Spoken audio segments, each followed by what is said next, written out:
Amazing love, अनोखा प्यार प्रभु का। आप सभी को प्रभु यीशु मसीह के नाम में मेरा नमस्कार। मैं पास्टर अभिषेक अरोरा आज के इस पाम संडे के दिन में जेएलयू विजन के अमेजिंग लव प्रोग्राम में आपका स्वागत करता हूं और हम धन्यवाद देते हैं सबसे पहले परमेश्वर का और उन सारे ही पास्टर्स का, चर्चेस का, यूथ का, प्रेयर वॉरियर्स का और जेएलयू विजन के पार्टनर्स का, जो तन मन धन से बहुत से लोग अपनी प्रार्थनाओं से हर एक तरह से इस जेएलयू विजन के अमेजिंग लव प्रोग्राम में सहयोग कर रहे हैं। भले आज मैं आपको सामने नजर आ रहा हूं, परंतु परमेश्वर का यह अनुग्रह है कि बहुत से लोगों का इसके पीछे हाथ है, जो बहुत सी मेहनत को कर रहे हैं और हम सारी बातों के लिए सिर्फ परमेश्वर का धन्यवाद देते हैं। और परमेश्वर का धन्यवाद देते हैं कि परमेश्वर ने भारतवर्ष के एक छोटे से शहर बरेली पर अनुग्रह किया कि आज हम बरेली की तरफ से इस जेएलयू विजन के अमेजिंग लव प्रोग्राम के द्वारा भारतवर्ष और दुनिया भर में प्रभु यीशु मसीह के प्रेम को पहुंचाना चाहते हैं। आप सभी को प्रभु यीशु मसीह के नाम में जय मसीह की। आज हम पाम संडे के दिन परमेश्वर के वचन में चलेंगे और हम चलेंगे उस समय में जिस समय में यीशु मसीह ने यरूशलेम में प्रवेश किया था। और पाम संडे के दिन हम जानेंगे उस समय के बारे में कि कैसे यीशु मसीह उस यरूशलेम में जा रहा था, तो लोगों ने किस हर्ष और आनंद के संग यीशु मसीह का स्वागत किया, किस तरीके से लोगों ने उसका वेलकम किया। आज हम भी उस वेलकम करने को तैयार हो जाएं। इसलिए प्रिय लोगों, आज हम इस कहानी से, इस दृष्टांत से, परमेश्वर की सच्ची घटना से इस बात को जानते हैं कि यीशु मसीह जब यरूशलेम में प्रवेश करने जा रहा था तो उसने अपने दो चेलों से कहा कि जाना, तुम्हें एक गधी बंधी हुई मिलेगी और उसका बच्चा भी साथ में मिलेगा, और यदि कोई रोके तो कह देना प्रभु को इसका प्रयोजन है।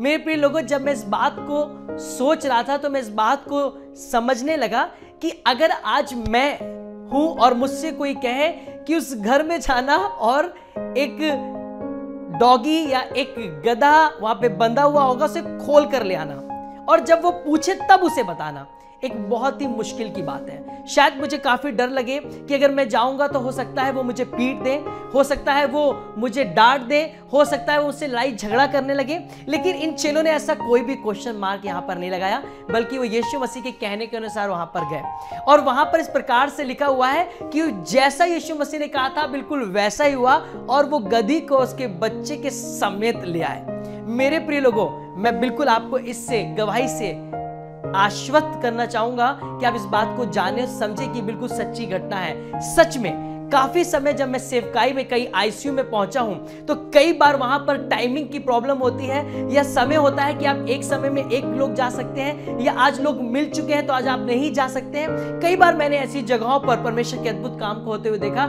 सिर्फ इस बात के लिए मैंने वहां पर जाकर सिर्फ एक बात बोली कि प्रभु को इसका प्रयोजन है तो मैं अंदर जाऊंगा। जी हाँ, अभी 2 दिन पहले की घटना है। मैं परमेश्वर की सेवकाई के लिए लखनऊ में था और वहां पे जोएल रॉबिन्सन जी, प्रभु के दास, रेवरेंड प्रभु के दास, उनके संग सेवकाई पर था।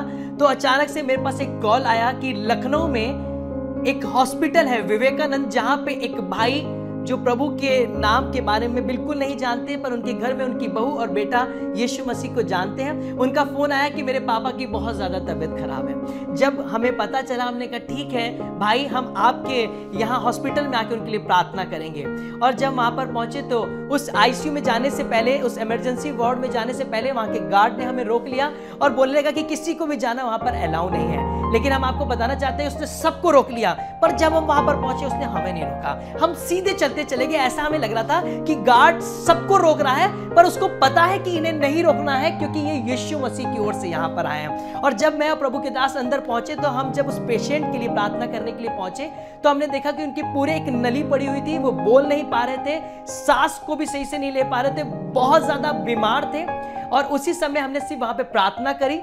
और जैसे ही हमने प्रार्थना करी, हम वहां से जब लौट कर अपने घर पहुंचे, नेक्स्ट डे हमारे पास कॉल आता है कि पापा बिल्कुल ठीक है। पास्टर साहब जैसे ही आप प्रार्थना करके गए उसी समय पापा में इंप्रूवमेंट हुआ, उनका सारा दर्द जा चुका है, पापा आपसे बात करना चाहते हैं। जब मैंने सुना पापा बात करना चाहते हैं, क्योंकि एक दिन पहले जो व्यक्ति बोल नहीं पा रहा था, जो सांस नहीं ले पा रहा था, जिसके अंदर नली पड़ी हुई है, वो आज कह रहा है कि मैं बात करना चाहता हूं। उन्होंने फोन पे बात करी और वो बिल्कुल नॉर्मल थे। उन्होंने कहा मैं बिल्कुल ठीक हूं। जिनका डिस्चार्ज के लिए डॉक्टर ने बोल दिया था हम कुछ नहीं कह सकते थे, उनका डिस्चार्ज भी होने वाला था। हम परमेश्वर का धन्यवाद देते कि जब प्रभु को प्रयोजन है तो कोई प्रभु के काम को रोक नहीं सकता है। और आगे लिखा है कि यीशु मसीह उस गधी पर बैठ गया और लोग अपने कपड़ों को उसके पैरों में डालने लगे और गधी उस पर चल रही थी। मेरे प्रिय लोगों, मैं आपको बताना चाहता हूं कि कपड़े डालने का मतलब, कपड़े मेरे और आपका स्टेटस शो करता है। मैं अगर बहुत आलीशान कपड़े पहना तो लोग समझ जाते हैं कि बहुत अच्छे घराने से है, ये बहुत अच्छी टाई बेल्ट सूट पहना हुआ है। लोग समझ जाते हैं कि बहुत अच्छे घराने से है, या एक गरीब घराने से है, या एक भिखारी है।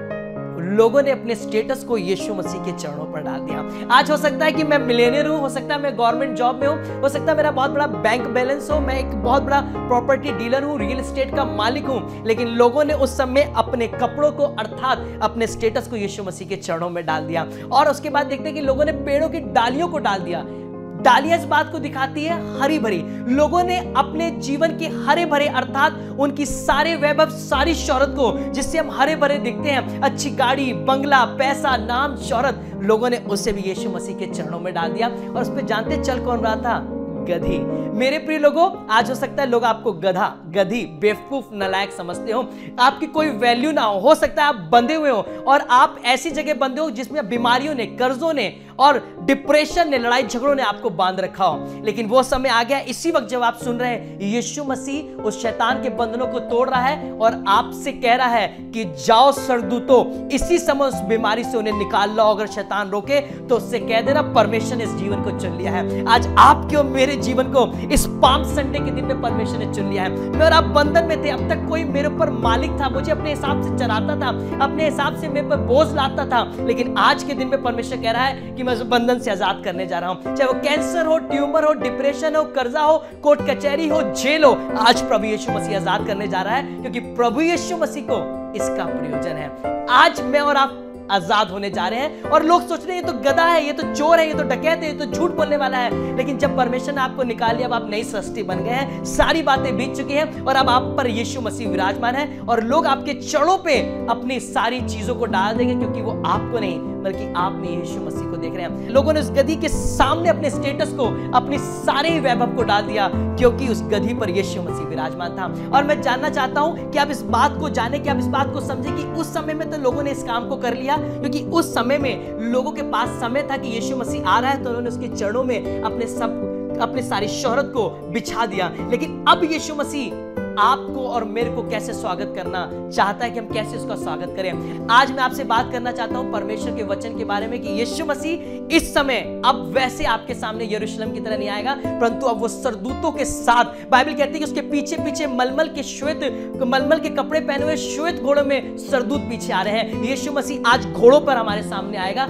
अर्थात जब वो आएगा पुनर्आगमन में, जब वो फिर से दोबारा आएगा, तो अब हमारे पास समय होगा कि हम कैसे उसका पाम संडे के दिन, मतलब अपने जीवन में उसका कैसे स्वागत करें, जानते अपने जीवनों से, ताकि जब वो आए अपने राज में मुझे और आपको ले जाए। प्रभु आज इस वचन के द्वारा सिखाना चाहता है कि पाम संडे में सिर्फ खजूर की डालियां और बुके ना लेकर जाएं, परंतु आज अपने जीवन को चढ़ा दें, ताकि यीशु मसीह जब अपने सरदूतों में उस श्वेत घोड़े पे अपनी सेना के संग आए, तो मुझे और आपको अपने राज में लेकर जाए। प्रभु आप सबको इस वचन के द्वारा बहुत आशीष दे।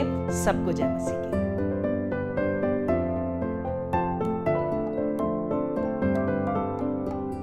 Amazing love, अनोखा प्यार। आइए समय है कि हम प्रार्थना में चलें और विश्वास करते हैं कि इस प्रार्थना में प्रभु मेरे और आपके जीवन में अपनी आशीष को देने जा रहा है। आइए अपनी आंखों को बंद करें।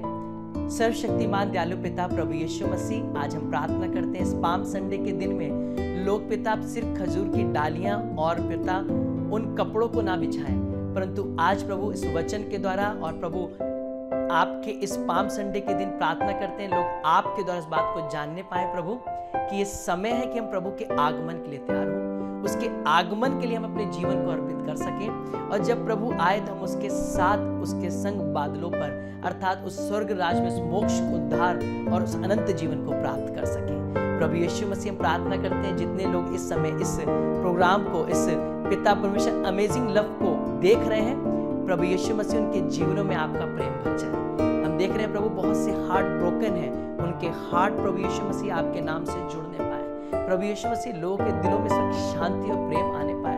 और प्रभु जो अपनी बीमारी से ग्रसित है काफी समय से और उस निराशा में चले गए हैं कि बीमारी नहीं जा सकती, आज वो इसी वक्त आजाद हो सके।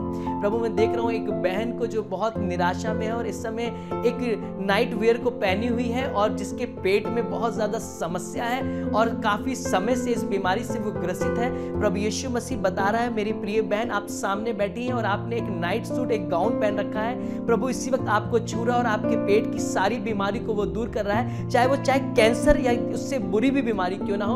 आप विश्वास करिए, प्रभु आपको छू रहा है। प्रभु इस प्रोग्राम के द्वारा प्रभु बहुत से लोग आशीष पाएं और ये लोगों के जीवन में घर कर जाए। और विश्वास करते हैं प्रभु हर कोई आज यहाँ पर इस बात को बोलने पाएगा, मैं यीशु के लिए अपने जीवन को अर्पित करता हूँ। प्रभु सबको आप आशीष दीजिए। इस प्रार्थना को यीशु मसीह के नाम से मांगते हैं, आमीन। प्रभु आप सबको आशीष दे। सबको जय मसीह की।